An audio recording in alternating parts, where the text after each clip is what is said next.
Olá, programa Nossa Entidade está no ar.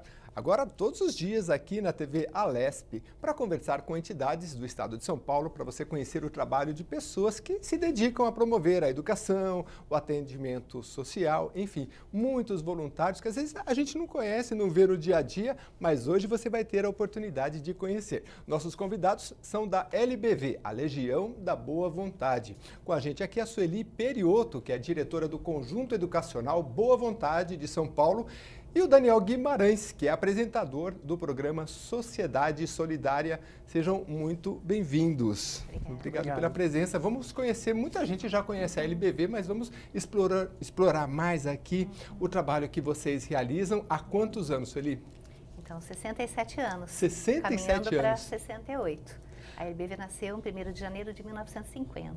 Agora, Sueli, geralmente as entidades nascem de um ideal, né? De um ideal de uma pessoa ou de um grupo de pessoas que quer mudar o mundo de alguma forma. Com a LBV foi assim também? Foi assim também. Uma pessoa que tinha um espírito muito solidário, de preocupar-se com o outro, né? Que foi Alziro Zarur. Foi então ele que teve esse momento, né, esse desejo de trazer uma legião de homens de boa vontade, né? Isso em 1950, quando a LBV surge oficialmente, ele já foi agregando ali pessoas, fez um trabalho muito forte, não importando a religião, partido político, tipo de futebol, ele já falava que era um trabalho ecumênico, né, que unia corações, e ele viveu até 1979, ele faleceu, e aí assume José de Paiva Neto, que era o secretário dele, aquela pessoa de confiança de todos nós da LBV, né?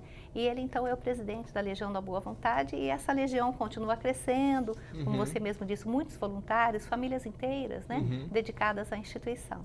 Um aspecto até curioso dessa história é que a Legião da Boa Vontade é fundada então pelo saudoso radialista Alziro Zarur e ela nasce de um programa de rádio chamado Hora da Boa Vontade. E pelo rádio se mobilizavam ações voluntárias, sociais, né?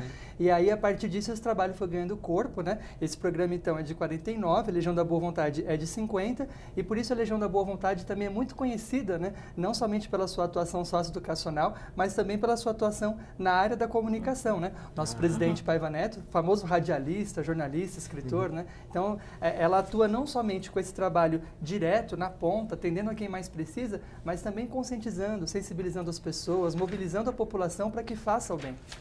Em 1950, quando o rádio é o que se tinha para ouvir, era o auge, assim, né? Por isso, era o que se foi conhecido. Eu tenho números aqui, ó, e eu vou falar um pouco da missão da LBV, ó, promover desenvolvimento social e sustentável, educação e cultura, arte e esporte com espiritualidade ecumênica. Como é que é isso, Sueli? Toda desenvolvimento social e sustentável, mas com espiritualidade? Toda vez que a gente tem uma proposta que abranja, né, seres humanos, a gente tem que pensar em algo que seja além do intelecto das pessoas, né? Essa é a visão de José de Paiva Neto. E aí vem uma coisa muito forte, que é essa solidariedade dos corações. Então, uma missão que pensa muito na quebra, né, de fronteiras, de barreiras que geralmente separam as pessoas, né? Quando você pensa em voluntariar-se em algum lugar, é muito bom você saber que não importa, né, o seu segmento religioso, não importa o seu partido político, a sua orientação sexual, você vai ser ali respeitado. Então, esse respeito que possa permear o próprio desenvolvimento sustentável de uma nação, ele passa pelo respeito, né? Se você não respeita o outro, você não vai respeitar a natureza, você vai jogar lixo no chão, enfim. E para a educação, quando a gente fala da formação de crianças e jovens, isso é fundamental. Pelo respeito, você vai trazendo crianças e jovens sempre abertos ao entendimento, ao ouvir o outro, né? Agora, é legal, Sueli, falar de uma entidade que tem 67 anos, porque a gente tem história para contar, né? Como diz nossos pais, nossos avós. E o Daniel, eu fiquei sabendo aqui que a gente conversava que ele estudou na LBV. Como é que é a sua história? Começou quando a estudar? Porque o Daniel é formado em Sociologia pela USP, né? E você estudou sempre na LBV? Como é que foi? A vida toda. Na verdade, eu fui matriculado antes mesmo, né, de ter nascido, porque meu irmão, ele já estudava no Conjunto Educacional Boa Vontade, e aí, na época, assistente social, já na época era bem concorrido, né, tinha fila de espera. Fila de espera das Isso vagas. eu tô falando de 87, eu nasci em 87, né? O Conjunto Educacional que fica aqui em São Paulo, ali no Bom Retiro, é Exatamente, isso? Avenida Rude, número 700, né? Bom Retiro, região central da cidade, mas pertinho ali da Barra Funda, da Zona Norte. E aí você entrou em que ano? Eu entrei em 87 mesmo. Aí a minha mãe já manifestou a pretensão pela vaga enquanto ela estava gestante ainda. Aí eu entrei. Ela sabia, então, concorrido já? Exatamente, Que já legal. reservou. Entendi. E aí eu fiz toda a minha formação educacional na Escola da Legião da Boa Vontade, desde como berçário, né, até o ensino médio. Aí saí de lá, passei direto na primeira fase Na mesmo. primeira FUVEST, hein? Da Já vou FUVEST. contando aí que o Daniel teve ali, ele foi um dos pioneiros, né? De ir para a USP, das escolas da LBV, e a gente sempre tem um orgulho porque há uma preocupação, né, com a dignidade do estudante. Ele não está ali sendo guardado, né? Ele está sendo ali preparado. Claro que a gente oferece a comida, a alimentação é essencial até para boa formação aí pedagógica, intelectual. Mas é muito importante a gente pensar que uma escola tem que formar bem, né? Então o Daniel ainda teve uma outra coisa. O Daniel ficou entre as melhores redações daquele ano da FUVEST. Qual o tema, lembra? Teve destaque. Lembro. Foi bem famoso o tema porque foi da Catraca. Eles pegaram uma sucessão de matérias em que um grupo de ativistas sociais de São Paulo fez um monumento às catracas invisíveis. E aí o tema da redação foi: uma sociedade sem catracas é possível? Aliás, é até interessante, né? Fica anônimo, né, no site da FUVEST, eu sei porque a gente assina uma autorização, né, para eles usarem. Que quando eu falo para uma pessoa ou outra, lê lá minha redação, né, porque elas ficam disponíveis. Tem muita cara ali da Legião da Boa Vontade, né? Eu falo sobre forjar valores solidários, ordenamentos ecumênicos, até a escolha do curso, Ciências Sociais, tem muito a ver também com essa preocupação. E hoje eu sou professor também do ensino médio, no Conjunto Educacional Boa Vontade. Isso para mim é uma coisa que diferencia muito, no sentido de que a gente não está simplesmente se preparando para ter uma carreira, um profissional de sucesso. Claro que isso faz parte, a gente precisa, né? Para poder viver, vencer na vida. Porém, desde cedo, os educadores trabalham conosco aquilo que o educador Paiva Neto até diferencia, né? Não formamos só bons profissionais, formamos profissionais bons. Então, a nossa preocupação é não simplesmente com o que eu vou garantir para mim e para minha família, mas que legado que eu vou deixar para o mundo? Como que eu vou poder usar das minhas competências, das minhas habilidades para poder fazer do mundo um lugar melhor? Então, isso eu vi muito presente, não só na toda a minha geração, né? E a dos alunos que hoje trabalham comigo, quanta gente trabalhando na educação, na assistência social, também nas engenharias, né? No direito, mas enfim, todos procurando fazer o diferente, procurando fazer da sua forma de agir profissionalmente uma estratégia também para fazer do mundo melhor. E esse é o diferencial da Legião da Boa Vontade, traduzido em resultado na nossa vida. A Sueli, ela é doutora em educação pela PUC de São Paulo, né? E ela vai falar de toda essa pedagogia que é desenvolvida na Legião da Boa Vontade, mas eu preciso falar um pouco dos números aqui da LBV e o Daniel, que é o superintendente de marketing e comunicação da LBV. Eu trabalho na superintendência. Você trabalha na superintendência. Senão vão chegar lá, o chefe vai falar, opa, como assim? Você virou, te promoveram? Mas, Daniel, você vai falar desses números pra gente. Olha, 73 centros comunitários de assistência social, 3 lares para idosos, 5 escolas, mais de 170 municípios atingidos e mais de 328 mil pessoas atingidas em todo o Brasil, né? E é um número bem grandioso, né? E como é que faz para manter toda essa educação com espiritualidade em cada um destes pontos? Isso tem essa integridade em todos os locais que você visitar a LBV, seja aqui ou lá no Amazonas, é a mesma diretriz? É a mesma diretriz, você reconhece, né? Até desde da fachada, do aspecto visual, até a maneira, o cuidado com que os profissionais eles exercem no seu dia a dia, tem toda uma preocupação da instituição com a qualidade, sobretudo, né? Então você tem essas unidades que realizam um trabalho formidável, mas você possui também em algumas cidades e na própria sede da Legião da Boa Vontade, profissionais dedicados para fazer a supervisão e também a capacitação, o preparo desses profissionais, para que eles possam atuar em conformidade com a legislação do país, com as melhores práticas da área social e também para que a visão da Legião da Boa Vontade, esse diferencial, ele se faça presente, né? A instituição, ela nasce para expressar uma visão de mundo e isso está traduzido no dia a dia, no cuidado dos profissionais, no olhar que eles têm na hora de realizar o seu trabalho. Professora Sueli, na própria escola, por exemplo, imagina quantos educadores de realidades tão distintas, né? E que encontram na Legião da Boa Vontade um caminho que eles possam trilhar que vai garantir o sucesso para eles. Mas eu queria entender, por exemplo, vocês têm um atendimento com crianças, com idosos, como é que é o público? Porque tem um dado aqui, por exemplo, do IBGE, da Grande São Paulo, tem cerca de 200 mil meninos e meninas que trabalham, né? Ou seja, crianças que deveriam estar na escola e estão trabalhando. Vocês têm esse público que é infantil, começa com quantos anos? Tem creche, depois vai para a escola, como é que funciona? Todos os públicos, né? Então a gente trabalha desde da mãe gestante ainda, né? Então tem um programa chamado Cidadão Bebê, que é um programa de convivência e fortalecimento de vínculos, né? Dentro da área da assistência social. Ele é formado para gestantes aí, muitas jovens, adolescentes, né? Ou muitas mães mesmo mais maduras, mas que acabam engravidando em circunstâncias muito difíceis, encontram na Legião da Boa Vontade esse ponto de apoio, para que elas possam conduzir a gestação com todos os cuidados de saúde necessários e já trabalhar inclusive esse vínculo com a criança, né? E aí, depois, cresce mais um pouquinho, aí tem o programa Criança Futuro no Presente. Esse programa é desenvolvido aí na maioria dessas cidades em que a Legião da Boa Vontade está presente. Ele atinge muito prioritariamente esse público que você se referia, crianças em situação de vulnerabilidade, risco social. Então, crianças que são exploradas, crianças que trabalham, vítimas de violência. E aí, essas crianças permanecem, quando elas não estão estudando, elas permanecem junto com a LBV, né, em programas e ações específicas para elas conhecerem seus direitos, seus deveres e serem amadurecidas também nessa consciência solidária que a Legião da Boa Vontade propõe. Você indo mais adiante, tem o programa Aprendiz da Boa Vontade. A Legião da Boa Vontade é uma entidade formadora, inclusive você que está nos acompanhando é um empresário, você pode ter aprendizes, né? Crianças que vêm de lares, de comunidades em situação de vulnerabilidade social, né? De baixa renda, mas que a Legião da Boa Vontade prepara e ajuda você para que eles possam se inserir profissionalmente e contribuir com o sucesso da sua empresa também. Se eu sou empresário, como é que eu posso participar?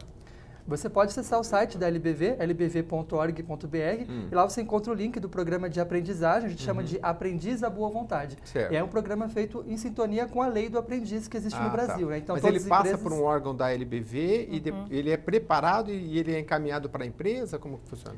O jovem ele é contratado pela empresa e aí ele vai desenvolver uma atividade dentro daquele leque de ocupações que o Ministério do Trabalho provê. E aí ele permanece 4 dias por semana trabalhando uma carga horária de meio período naquela empresa e um dia por semana ele vai para a Legião da Boa Vontade ou a instituição, dependendo da parceria, pode fazer esse trabalho em loco. E aí esse jovem ele é capacitado, ele é preparado em vários temas relacionados ao mundo do trabalho, às leis, como é que ele pode, inclusive, se proteger, né, para não ser vítima de exploração e tudo mais. Então é um trabalho bem legal. Esse jovem ele já está ali sendo formado dentro da cultura da sua empresa. Então veja, é um diferencial muito importante, mas ao mesmo tempo ele tem toda essa formação da Legião da Boa Vontade holística, que olha para esse jovem e entende todas as necessidades dele, faz um trabalho não só educacional, formador, mas de olhá-lo mesmo, atender as necessidades sociais daquela família, né? Trabalhar também esses valores éticos, morais, espirituais, tudo isso faz a diferença. Ele vai ser um profissional certamente com um diferencial e que já vai ter sido formado e ter todo esse vínculo com a empresa que a pessoa trabalha. Daqui a pouco a gente vai falar mais sobre todo o atendimento social. Tem outros programas ainda para as outras cidades. Então, e o Daniel sabe tudo na ponta da língua, você está vendo aí, né? A gente vai colocar aí daqui a pouquinho também os números aí do 0800, o site, para que as pessoas, os empresários que estão assistindo a gente aqui no nossa entidade, para que você possa participar, possa ligar ou entrar no site. Tem o link lá, né? Jovem Aprendiz. lbv.org/aprendiz. Ou lbv.org/aprendiz, você já tem conhecimento, que é muito legal porque as pessoas, muitos empresários gostam de ter uma referência, né? E aí, vindo de uma entidade que já tem um trabalho ali base, poxa, é bem legal. Mas eu quero falar daqui a pouco eu volto com o Daniel, mas eu quero falar com a Sueli, porque vocês fizeram um congresso, aliás, vocês fazem um congresso já há 17 anos, chama Congresso de Educação. É um congresso internacional de educação. A princípio, nós reunimos apenas os profissionais da LBV. Sim. Era uma capacitação de meio de ano, então nós juntávamos as escolas, os centros comunitários de assistência social, os nossos profissionais dos lares de idosos. Então, era uma reunião muito boa, havia ali a troca, o compartilhar e o alinhamento da pedagogia da LBV. No entanto, algumas instituições escolares e até sociais, né, começaram a pedir a oportunidade de participar com a gente, porque nós sempre trouxemos palestrantes, tinha sempre ali um tema que fazia ali o caminho todo do congresso. E com isso, nesse compartilhar, o Congresso foi crescendo, né? Ele foi tomando um corpo maior. Nós acabamos, inclusive, de sair de um desses momentos. Isso que a gente está vendo aqui agora, já passou já, mas daqui a pouco era volta Brasília. e você... Vamos falar então. Aqui em Brasília. Esse aqui é o Parlamundi da LBV. Parlamundi, em Brasília. Que é o Parlamento Mundial da Fraternidade Ecumênica. Vale a pena a gente referenciar, porque é um local muito especial da LBV, que fica ao lado do Templo da Boa Vontade, que é uma pirâmide conhecidíssima lá em Brasília, né? Ela está ali entre os monumentos mais visitados da capital federal. Ela tem uma beleza muito diferenciada, é uma pirâmide de 7 faces, vale 21 metros. E o Parlamundi, ele foi criado com qual objetivo? O Parlamundi, ele está exatamente ao lado dessa pirâmide. Então, nós dizemos assim, que o ser humano, ele precisa reencontrar-se com a sua essência, com o seu ponto de equilíbrio, o seu eixo, da maneira que cada um compreenda, na sua filosofia ou na sua religiosidade, enfim, na sua forma de ser. Então, ele vai ali do lado, na pirâmide, ele tem um momento de introspecção. Digamos que ali ele pensa um pouco nele, pensa um pouco na vida, o que fazer pela sociedade. Certo. E o Parlamundi, quando foi criado, né, pelo presidente Paiva Neto da LBV, ele veio com uma proposta de dar voz àqueles que querem fazer alguma coisa a mais pela sociedade. Então, se dentro da pirâmide eu internalizo, eu interiorizo ali minhas melhores expectativas para o mundo, o parlamento, ele dá essa voz. O Parlamundi, ele oferece... De falar, exatamente. Né? Ali é para dar voz para as pessoas. Então, nós e aí temos tem encontros, congressos, tem os encontros. Mas o congresso especiais. De educação, ele geralmente aconteceu em São Paulo. Em São Paulo. É porque nós utilizamos muito da estrutura do Centro do Conjunto Educacional Boa Vontade, que fica ali no Bom Retiro, porque as salas de aula, então é assim, nós temos palestras, que são os momentos mesmo de uma capacitação desses profissionais, e neste congresso nós tivemos muita presença de fonoaudiólogos, daqui a pouco ele vai passar umas fotos imagens, aqui, acho que né? tem umas imagens do congresso também. O que acontece? Os nossos palestrantes pegaram muito a questão da neurociência, para a gente entender um pouco mais da aprendizagem. Para nós que trabalhamos com uma clientela em situação de vulnerabilidade social, os transtornos e os distúrbios de aprendizagem, eles vêm assim num número bem mais elevado, pela falta de alimentação durante a gestação, pelo desenvolvimento precário, a coordenação motora que muitas vezes demora um pouco mais para se estabelecer, e com isso, também falando no aspecto cognitivo, muitas vezes a aprendizagem ela é um pouco mais dificultada. O que acontece? A gente não se conforma com isso. A gente tem cada situação, nós vamos então atrás de caminhos, de profissionais, pode ser psicopedagogo, pode ser um psicólogo, muitas vezes chega um psiquiatra, mediante diagnósticos feitos, né, por instituições externas, para que essa criança, esse jovem, consigam achar o caminho da aprendizagem. Agora, Sueli, quem dá aula sabe que não é fácil, por exemplo, você separar, porque é o mundo ideal você conseguir separar as crianças dentro de um mesmo nível, de uma... Hoje em dia fala ano não é mais série, né? Mas dentro do, vamos lá, quarto ano, quinto ano, você tem vários níveis. Eu tenho uma professora que ela fala assim, olha, geralmente eu divido em 3, né? Os que estão um pouquinho mais, vão um pouquinho mais devagar, os medianos e os que avançam, né? Mais rápido com o estudo. Agora, para o professor não é fácil, né? Não.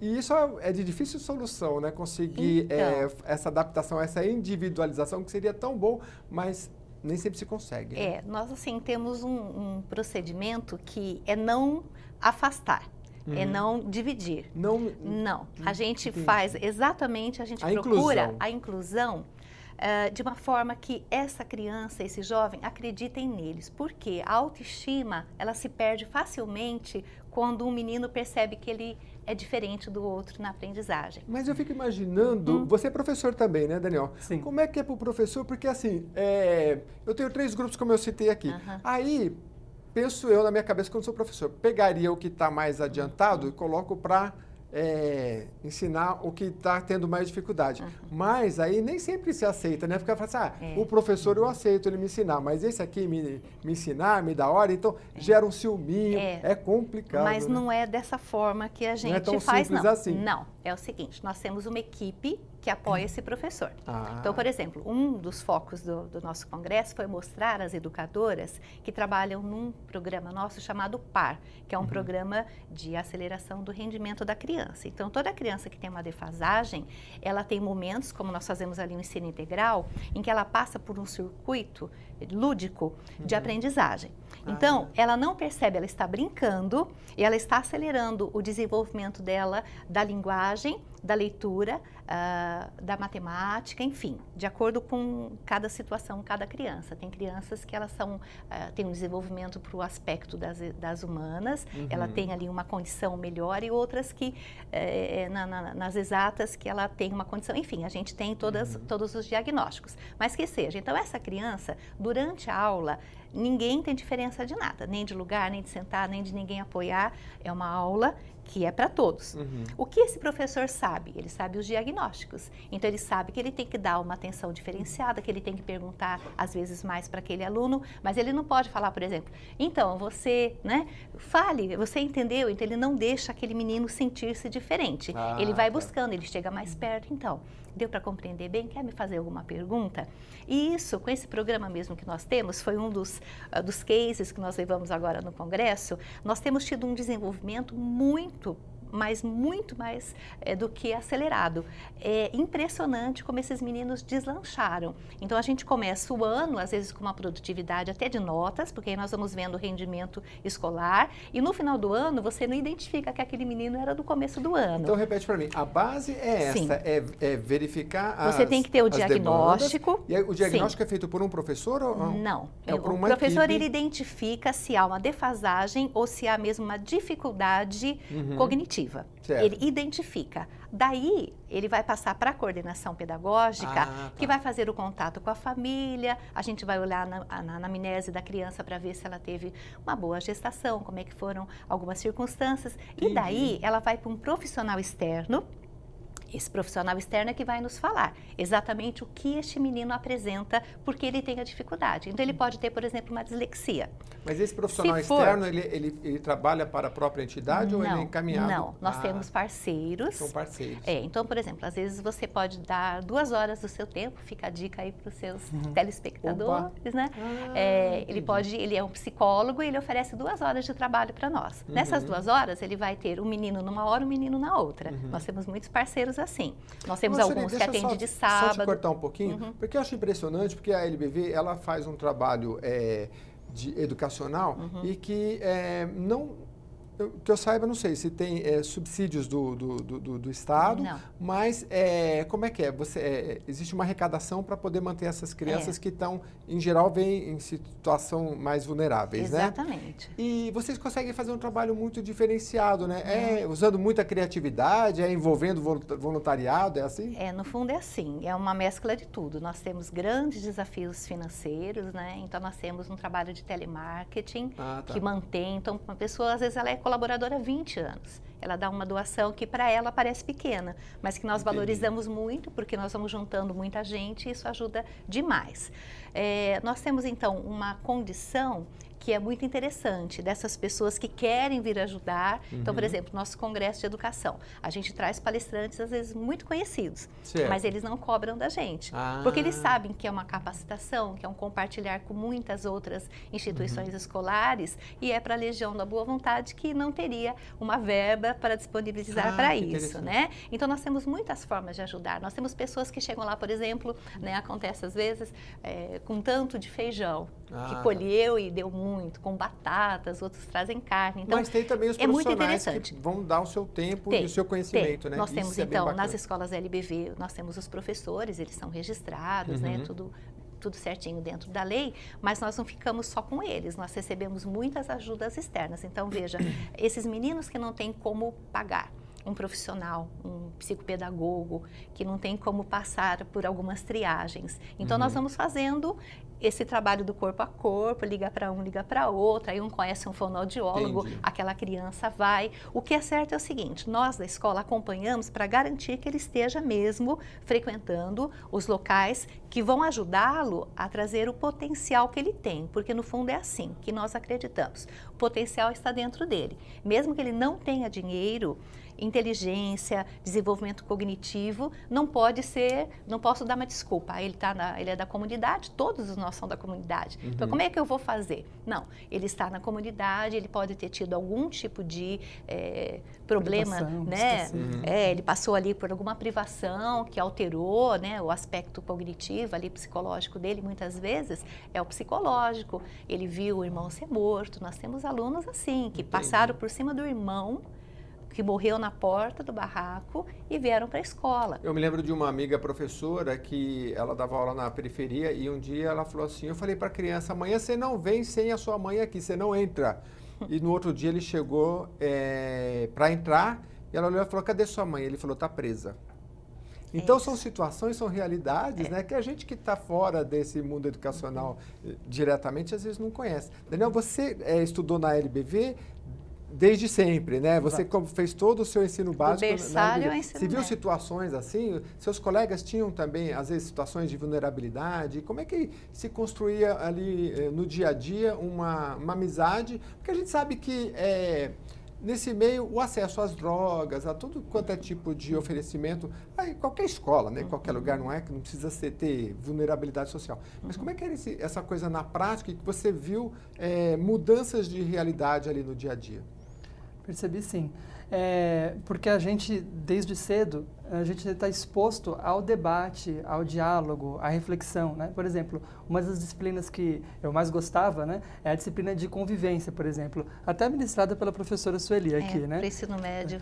E qual a ideia dessa disciplina, né? Aí eu vou traduzir, claro que a professora vai poder falar muito melhor, mas você trabalha temas que estão presentes na nossa realidade, então como, por exemplo, a questão das drogas, a questão da violência, das diversas formas de exploração, e aí esse tema é introduzido conosco e você gera ali o debate, uma reflexão, a gente faz pesquisas sobre aquele assunto, então tudo isso vai empoderando a gente, para que quando nós nos depararmos com aquelas situações e que a nossa decisão é necessária, que é preciso que a gente diga não, a gente se sente com uma segurança tal que a gente não vai ceder às pressões sociais, vai buscar outros caminhos, né? Vai buscar outros ambientes.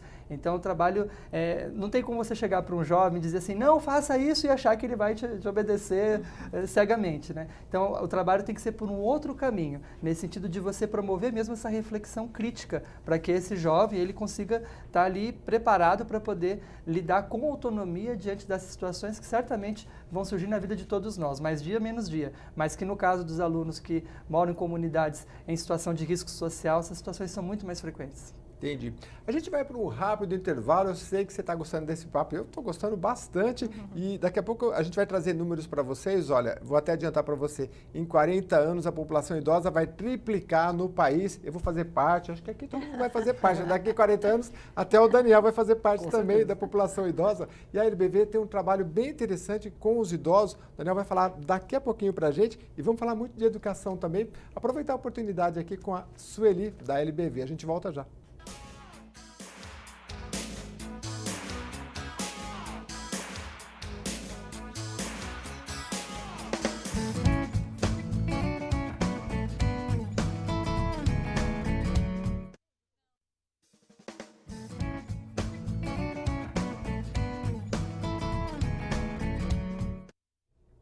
Olá, programa Nossa Entidade está de volta, hoje conversando com os amigos aqui, o pessoal da LBV, a Legião da Boa Vontade, que tem um trabalho muito especial com crianças, com idosos, com todos os públicos, né? Muito voltado para a educação e é sobre isso que eu vou continuar conversando aqui com a Sueli, que é doutora em educação, Sueli Perioto, né? E vamos explorar um pouquinho mais desse conhecimento dela, porque a gente falava aqui sobre a questão das artes nas escolas. Você sabe que tem quem gosta de ver os TED Talks, que são aqueles vídeos que tem voltados muito para a área de educação e outras áreas de desenho, enfim. O mais visto fala da importância da arte na educação. E eu quero saber se a LBV tem incorporado no seu currículo as artes, porque este vídeo, inclusive, ele fala que em todos os países se dá muita atenção à matemática, à língua oficial do país, ao português, e as artes, geralmente, quando tem, fica lá no final. E aí, o resumo do vídeo é o seguinte: como que a gente quer uma sociedade criativa se a gente deixa a arte tão de lado, né? Verdade. tem isso no currículo da LBV? Totalmente. Ainda tem um aspecto que eu acho muito interessante, que os educadores, mesmo das disciplinas os que não são de artes, utilizam muito os teatros, as expressões criativas de música. Então, as escolas da LBV, né, têm umas características muito legais, assim, que eu gosto. O nosso presidente Paiva Neto, ele é músico. Então, a música sempre esteve presente, a vida toda, corais de todas as idades, é curioso. Falou aqui do presidente, eu vou até mostrar o livrinho aqui, ó, para quem, acho que dá para ver um pouquinho aqui, rapidinho. É urgente reeducar. Eu vou virar aqui para a câmera, o André pega para a gente daqui a pouquinho, mas pode falar, Sueli, mostrar o livro. Então, nós temos a disciplina de arte, que é uma disciplina, assim, muito amada pelos alunos. Nós temos as expressões, inclusive hoje, curiosamente, 2 professoras de arte, porque como nós temos do berçário até o ensino médio, todos têm aula de arte. Todos. Tá. Porque nós temos um período integral, então temos o período pedagógico e o período lúdico. O pedagógico, a arte sempre esteve para nós e a gente tem maior consideração pelo tema, mas acontece que a nossa escola é movida à arte. Para você ter uma ideia, nós temos lá um coral de quase 100 vozes e ele vai mudando, porque os meninos vão chegando no 4º ano, entram para o coral. Depois, quando eles chegam aos 11, a voz vai mudando, eles vão saindo, vão vindo novos. Entendi. Só que o que acontece, junto com o coral, tem um grupo de instrumentistas, infanto-juvenis. Então, esse grupo de meninos vai aprendendo os instrumentos que eles querem, nós estamos fazendo campanhas para ganhar instrumentos, né? Também já deixamos aí, quem sabe alguém nos assista e queira oferecer uns instrumentos, legal, né? Legal. A gente aproveita essa oportunidade, né? Claro. Então, é assim, às vezes os instrumentos estão usados, mas estão bons, eles estão aprendendo, enfim, é muito bom. E, inclusive, no Congresso de Educação que a gente teve, né, agora no final do mês de julho, a abertura foi com os meninos tocando e cantando. Começaram com o hino nacional, um momento solene, uma afinação, mas muito linda mesmo. E os meninos tocando ali, tivemos algumas apresentações, enfim. Aí nós temos as danças, os meninos e as meninas. Todos gostam de dançar muito e nós estimulamos, as famílias também, porque é uma expressão de corpo que vale a pena. Eu estou com inveja aqui, que se no meu tempo tivesse isso, tudo que eu aprendi a dançar foi na festa junina. Aprendeu alguma coisa lá, Daniel? O Daniel não tem cara que dança muito, olha, não, né? Ele mas dança. Festa junina eu acho que sim, não? Com certeza. Mas chegou a algum instrumento? Mas eu ia falar para você que você não precisa perder a esperança, porque dá para aprender a dançar e artes até na melhor idade. Instrumento musical também? Também, tudo. Claro que você talvez não vai ser assim, um grande pianista, né? Mas, mas você teve essa oportunidade na LBV? Tive, eu até fiz parte do coral, né? Tem gratas recordações, né? Temos fotos. Mas aí, por mais que haja boa vontade, né, nem sempre dá para avançar, né? Ele foi ser sociólogo. É muito interessante, eu acho que até a sua opção, né, da sociologia, acho que se dá muito pela escola. Né? O Daniel sempre foi muito curioso e a gente observava, ele sempre foi diferenciado. Mas você falou que teve outros alunos da LBV que passaram na FUVEST também. Na FUVEST, todo ano nós temos. Neste ano que passou, nós tivemos 3 alunos e muitas vezes eles fazem opção e nem sempre é também pela USP. Então, nós tivemos Unicamp, FATEC. O Unicamp esse mês passou a USP aí no ranking aí. Verdade. Da melhor universidade da América Latina. Tem um caso muito interessante de uma aluna nossa. Você estava falando naquela hora de casos, eu lembrei dela, né? Vou contar rapidamente. Claro. Ela, então, nós temos uma biblioteca, nós incentivamos os meninos desde o berçário, eles têm livrinhos de banheira, porque em casa não há esse estímulo. Você imagina que uma pessoa que não tenha dinheiro, a última coisa que ela vai comprar é um livro. Então, nós temos que Mas não é só o livro, porque o Estado, eu me lembro de ter visto, o Estado manda, tem... Além dos livros didáticos, tem muitas cidades que recebem, né? As coleções, né? Sim. Mas se não tiver um incentivo, não tiver esse trabalho em grupo, ele fica lá parado. E se é desde cedo que isso acontece, o estímulo, ele dá certo, né? Agora, como é que você tem feito com a tecnologia, Sueli, já que você está trazendo tanta novidade? Então, hoje a molecada não fica sem o celular, Deixa eu aliar, né? que eu ia contar a história dessa aluna, eu entro na tecnologia porque tem a ver também. Tá bom. Então é o seguinte, nós fomos na biblioteca e alguém chegou e falou, olha, Sueli, veja só essa ficha dessa aluna. Grampo, grampo, grampo. Aí nós fomos contar, ela leu 120 livros no ano.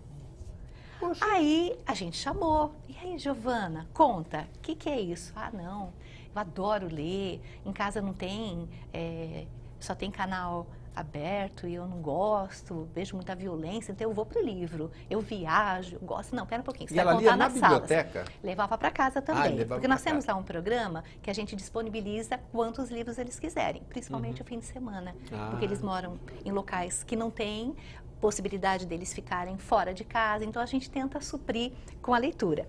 Ok, ela foi contar nas salas, aí numa das salas que ela foi contar, eu falei, você vai contar para os outros, conta para eles, por que você está estudando? Estou estudando, estou lendo muito porque eu quero fazer letras na USP.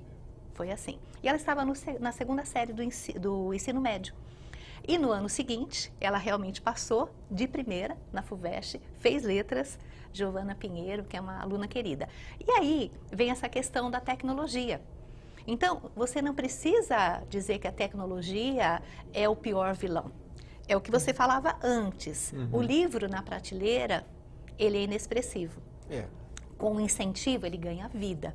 Então, o que acontece, e nós acreditamos muito com a tecnologia, é que a gente precisa dar ferramentas para esses meninos, primeiro, saberem se defender. Porque hoje você está com o celular dentro da sua casa e você está no mundo. Você corre o mesmo perigo, às vezes talvez maior do que você tivesse na rua. Então, é uma série de coisas para a gente considerar. E a escola, ela precisa ter na tecnologia esse apoio de possibilidades de aprendizagem. Então, nós incentivamos muito que eles pesquisem, que eles até façam alguns trabalhos, que eles possam criar cenas. Nós falamos da arte, eles são nossos meninos, curiosamente, né, a gente sempre comenta entre os professores, eles desenham muito bem, eles têm uma facilidade, eles são criativos nas cores e tal. Então, a tecnologia, ela tem que ser uma ferramenta de apoio a essa criatividade. Quando eles ficam dependentes... De aula, você deixa usar ou não? Então, o que acontece é o seguinte, nós temos... O celular, estou dizendo. O celular nós não utilizamos. Há um combinado com os meninos. Eles estão com o celular, porque hoje todos os meninos, inclusive os que têm situação de vulnerabilidade social, os pais até querem que eles tenham para saber, você está vindo para casa, vou te esperar. É uma coisa de comunicação, então não há problema nenhum. O que a gente fala para eles é o seguinte, se você estiver com o celular, você vai se distrair do conteúdo. Então, segura. Nos momentos que você não estiver estudando, você utiliza. E é muito bem aceito, principalmente os mais velhos, eles percebem que todo o conhecimento que eles estão agregando, todo esse conhecimento vai ser necessário para Enem, para vestibular. E assim, o que eu acho muito forte, eles querem ir para a faculdade, eles estão rompendo as barreiras do que a família deles não alcançou. Sabe? Sueli, a LBV, ela na área educacional, ela é particular, não é pública. Sim. Filantrópica. E filantrópica. Mas vocês têm um trabalho, o ensino lá é o dia todo, né? Tipo, começa integral. às 8, é integral, né? Ensino integral. O Estado, por exemplo, o Estado de São Paulo, tem também escolas públicas integral, mas nem sempre a comunidade aceita. O que você diria para uma comunidade? Porque geralmente, pelo menos no Estado de São Paulo, eu me lembro que havia uma consulta, quer que seja o ensino integral, enfim. É melhor, sim ou não, e por quê? Que a criança passe o dia inteiro na escola e tenha esse ciclo aí de aprendizagem que você falou, a questão didática e depois tem um período livre, né? Explica pra gente como funciona e se é bom, porque muita gente fala assim, mas o dia todo eu não tenho como buscar, como é que é isso? Então, as nossas famílias, elas têm alguns mapas de horários meio diversificados. Então, a escola desde as 7 da manhã recebe as crianças, né? Por exemplo, os alunos, a partir do 6º ano, as aulas começam às 7 da manhã. Vai de 7 até 1h20 o horário pedagógico. Depois nós temos oficinas. Essas oficinas têm que ser muito agradáveis para eles gostarem. Então, acho que um dos pontos, a questão não é o tempo, é o que é feito nesse tempo. Então, quando o tempo é muito bem passado, por exemplo, ontem nossas aulas voltaram. Aí eu falei para uma criança, uma delas, então, tudo bem, tudo bem. Acabaram as férias, tudo bem? Você veio feliz hoje? Fiquei 1 mês dentro de casa. Então, eu sei onde ela mora, depois eu falei, nossa, eu nem pensei na pergunta que eu fiz, né? Ela estava doida para voltar para a escola, porque ela ficou no quartinho dela, os pais fechavam e iam trabalhar. Então, repare. A realidade de quem vive, é muito principalmente nas capitais. complicado. Agora, se você tira uma criança que está num quartinho, se você leva para um dia todo numa escola, sem oferecer coisas agradáveis, então o que acontece? Nós temos as aulas, período pedagógico, então ali, né, nós seguimos toda a questão do currículo, e no período, no contraturno, que nós chamamos, cada dia nós temos atividades diferentes. Por exemplo, eu te falei, tem o dia, tem a hora do ensaio do coral, e tem ao mesmo tempo alguns que gostam mais de tocar. Então, eles uns estão cantando, outros estão tocando. Tem uns que estão fazendo aula de balé. Outros já gostam do street dance. Então, veja bem, nós temos outra sala de judô. Temos uma outra que é de imersão em inglês. Então, tudo isso está acontecendo e é tudo organizado. Eles escolheram quais são as oficinas que eles querem fazer. Os pequenos que ficam num ambiente separado, porque você imagina de 4 meses, né, até ali o ensino médio, então é tudo separado por educação infantil, ensino fundamental 1, 2, depois o médio. Os pequenos, eles têm o dia todo, porque eles não têm um período pedagógico, digamos, vamos pensar a educação infantil. Uma criança ficar um dia inteirinho, chega às 7 da manhã, sai às 6 da tarde, é bastante complicado. Então, eles têm muita diversificação nos conteúdos, muito. Até porque e é planejamento. São cada vez mais, como é que fala? Hiperativos, exigentes, é verdade, é verdade. E outra coisa, só para complementar, a gente também faz ali para os pais uma maneira deles realmente, saiu do trabalho, vem pegar. Então, se hoje eu entrei, fui faxinar uma casa, se eu sair, deixei meu filho 7 horas, se acabar as 2 horas, eu vou lá e já pego. Então, a gente faz esse incentivo também, para que essa criança sinta que ela tem ali o acolhimento da família também. Ô, Sueli, vocês fazem um trabalho já só de congresso, são 17 anos. Eu queria saber como é que é o intercâmbio com outras entidades. E vocês, me parece que foram convidados até pela ONU para mostrar um pouco do trabalho realizado. Conta pra gente. A Legião da Boa Vontade, né, ela tem uma cadeira na ONU, ela tem participação ali, inclusive na semana passada o nosso representante da ONU veio no Congresso de Educação, ele veio até contar, né, a experiência que a LBV teve esse ano. Ela teve lá 2 momentos fantásticos de apresentação, em que foi realmente a pedagogia da LBV ali referenciada. Nós somos vistos, né, como uma escola do Brasil, modelo, porque nós não temos evasão escolar e não temos agressividade. Então, nós temos meninos normalíssimos. De vez em quando, um se esquenta, briga com o outro na normalidade, né? Mas não temos droga dentro da escola, que é uma coisa também muito curiosa. Desde cedo, a gente tem um cuidado muito grande, porque as nossas famílias passam por situações, você imagina, né? De drogadição, de bebida. Então, nós temos muito respeito por isso, a LBV, né? Fica na região norte de São Paulo e Isso. é uma das... Eu me lembro de ter visto um mapa, me acredito que seja um mapa da violência, que a região norte é uma das regiões com muito registro de consumo de drogas, ou de tráfico de drogas, enfim, né? Nós estamos ali... Então, vocês recebem um público que... a poucos quarteirões da Cracolândia, né? Pois é. Nós estamos ali muito próximos dessa realidade. Então, você imagina o cuidado que a gente tem em falar do assunto. Então, o que nós fazemos? Desde cedo a gente traz palestras, sempre vem aqueles profissionais que falam sobre os cuidados, né? Que uma bebida pode desencadear depois um vício, sempre com muito jeito tal. Os pais gostam porque muitos estão envolvidos em situações que não conseguem sair, enfim. Mas o que a gente faz?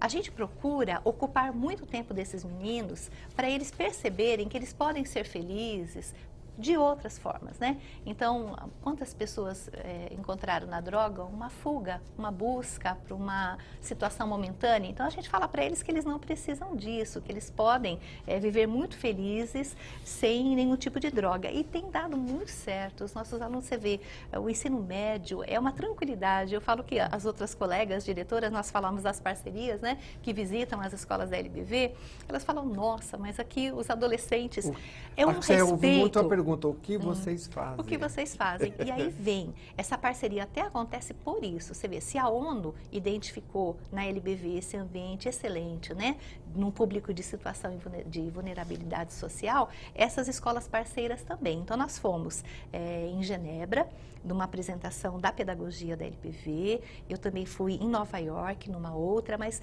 todos os anos, isso se repete. Por quê?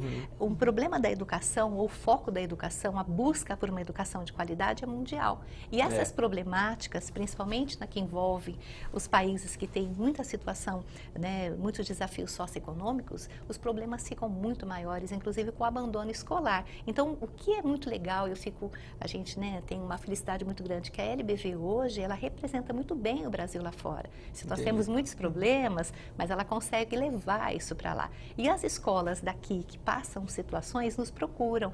O que vocês fazem? Aí nós temos capacitações para os professores, porque nós temos um método próprio que os nossos professores fizeram, né? Que chama-se MAPREI.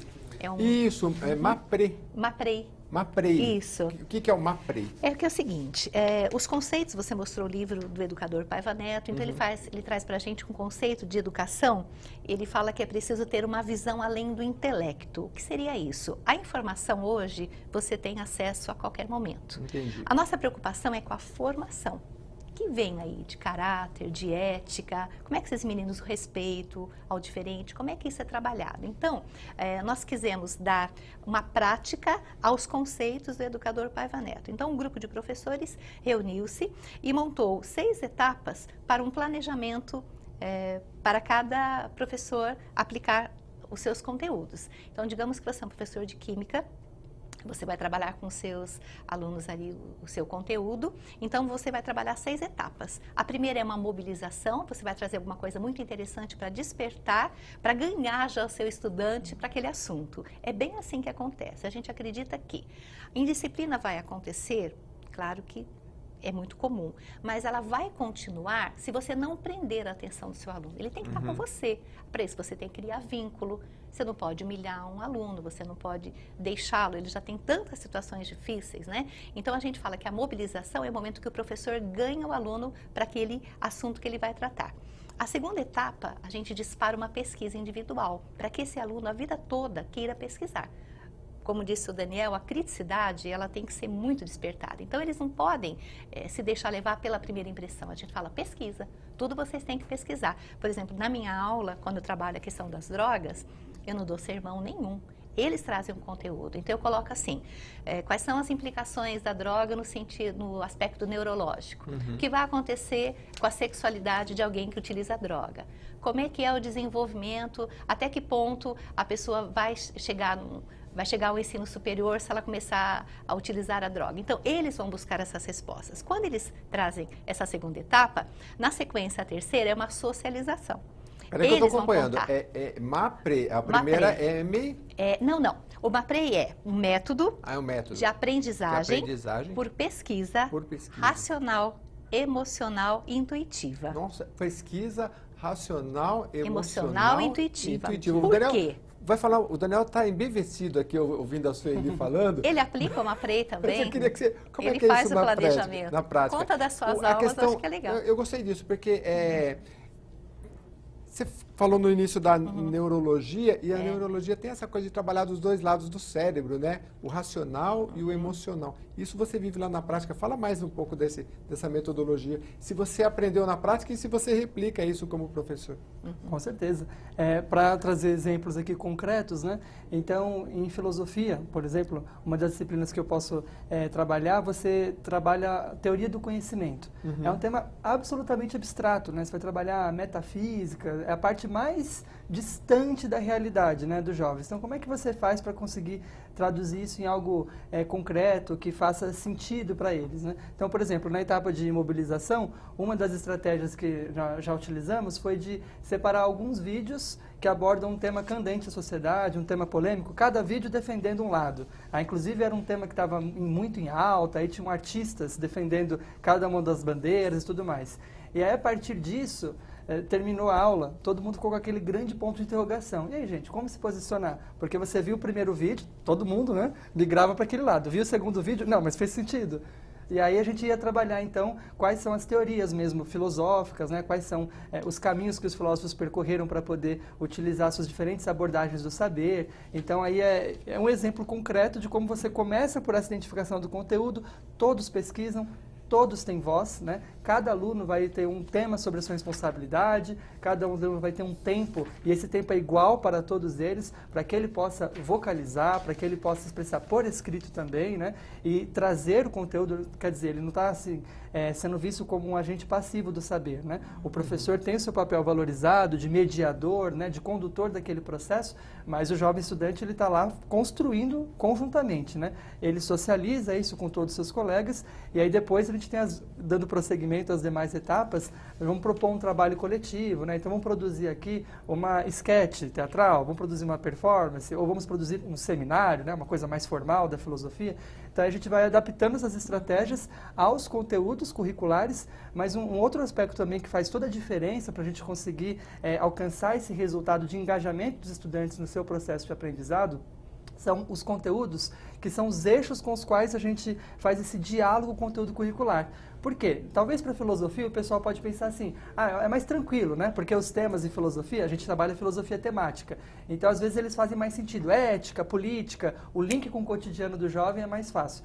Mas e, por exemplo, os meus colegas que vão trabalhar matemática, física, química, aí essa conexão com o cotidiano dele é mais desafiadora. Nesse sentido, esses eixos transversais, né, que são desafios propostos aos educadores para que eles possam linkar o conteúdo deles com o conteúdo que está sendo trabalhado por todas as disciplinas ao mesmo tempo, isso é muito interessante, porque faz com que mesmo o conteúdo absolutamente técnico que eu vou trabalhar, por exemplo, circunferências, eu consiga dar um sentido e mostrar para o jovem que ele não tem que aprender aquilo porque ele tem que aprender, mas mostrar que aquilo tem uma aplicabilidade, né?